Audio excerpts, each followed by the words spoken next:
Okay, it says what four segments are parallel to plane JKPN? That's this plane right here.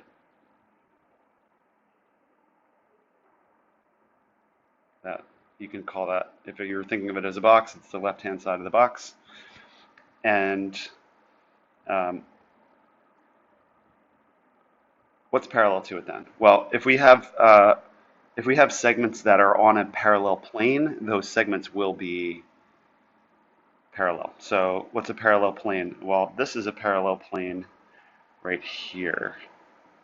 Okay.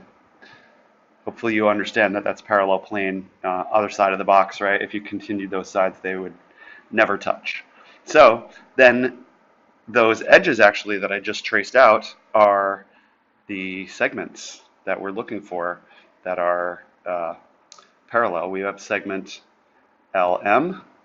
Make sure that you write it like that. It's important to name segments with the mark so that we're not talking about rays or we're not talking about lines. We're just talking about segments, okay? So segment LM, otherwise known as ML, but we don't name it twice, okay? We've got segment LQ. We've got segment QR. And we've got segment RM. And again, since they're segments, you can reverse the order of the endpoints, and it's just another name for the same segment. Okay. Okay. Now, what four segments are perpendicular to plane JKPN? Same plane. I'll highlight it again.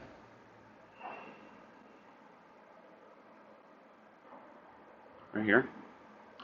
And what segments are perpendicular to it? They're all of the segments that are going to meet it at a 90-degree angle. And what are those segments? Those are the segments that are here, here, here, and here. And you can see that they're sticking off of that plane at 90-degree angles to the plane. Okay, like that. That. Yep. Okay. So we name them, and again, they're segments. We got to write them as segments. And what are those red segments? Well, we've got KL, segment KL, otherwise known as LK, segment JM, segment PQ, and segment NR.